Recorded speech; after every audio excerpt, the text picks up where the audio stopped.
Vous êtes-vous déjà demandé ce qu'il se passait dans les coulisses des médias? Dans ce nouveau top chrono du format été, on va aborder avec vous les médias des réseaux sociaux. On n'a pas les réponses, mais on a les questions. La question d'après. Bonjour à tous, vous écoutez votre podcast préféré, La question d'après. Et en raison de notre invité du jour, notre épisode sera uniquement en anglais, mais pour les moins bilingues d'entre vous, il y aura une traduction, ne vous en faites pas. Today on the podcast, we're excited to welcome Jessie Frizzel. Hi Jessie, great to have you with us. Great to be here. Thank you for having me. So today, to begin with, we're gonna talk about social media and media on social media. Mhm. So to begin with, can you introduce yourself as well as your position here in Brut?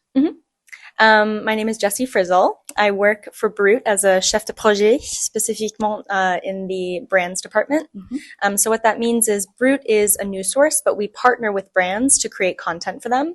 And on my team, we create all of the content for specific clients. Okay. So what's your role exactly here?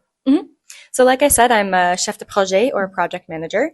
And basically what that means is I'm responsible for making sure that the content is delivered from conception all the way through delivery and posting, and I coordinate with the client directly and build that relationship. Okay, because people usually don't know that Brut isn't just about news, and there are all these specialized branches in branding, Of course. where I was able to do my internship. So what does it really involve in general for all the brands here?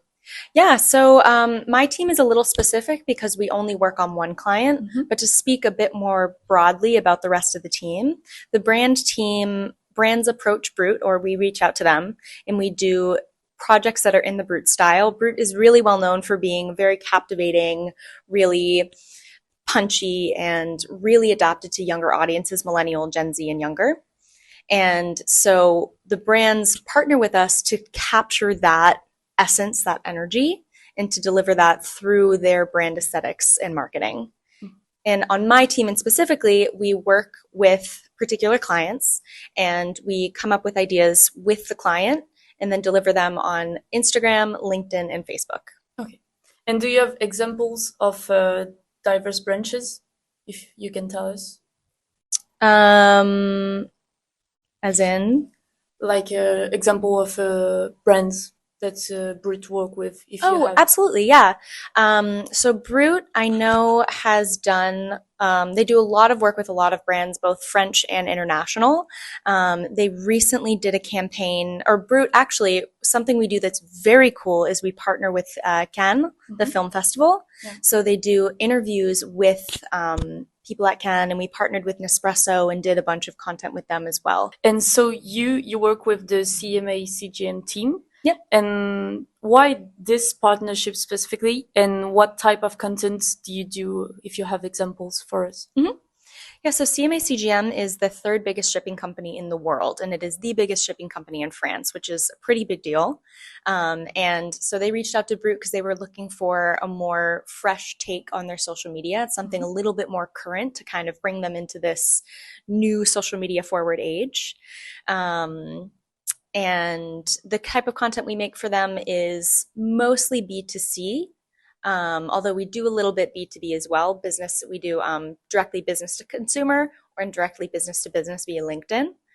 So we're doing a lot of content that is focused on marine, shipping, logistics. We do a lot of content on ships because we have a lot of ship enthusiasts that follow the account. And the real tactic here is to kind of strike a balance between engaging new audiences and capturing the audiences that we already have. And what are the advantages of all these partnerships in general? The main advantage? So the main advantage to all these partnerships is that is the primary way that we generate revenue here at Brut. So if you're talking about monetarily, that is the biggest advantage. But from a creative standpoint, it allows our producers to explore and try new angles and get to know different products. And it also allows us to get the name of Brut out there for people to see, because these brands also have a very wide reach. So a lot of times when we partner with brands, it'll be in partnership with Brut. So it says our name directly on the content. So that's very cool too. And do you believe that those partnerships are necessary?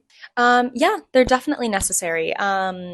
It's As I said before, a lot of these partnerships are the reason why we're able to have such a big, diverse team here at Brut, is because the partnerships monetarily allow us to do that. And it also is necessary because it keeps us on our toes, keeps people thinking, developing new ideas, and creating new ways of filming, new ways of approaching the content. So I think it's necessary to have a really diverse level of, really diverse group of brands. Okay. Thank you, Jessie. It was a pleasure to have us with you on the podcast. On se retrouve très bientôt pour un nouvel épisode de La Question d'après. Et d'ici là, continuez à vous poser des questions. C'est peut-être ça, la question d'après.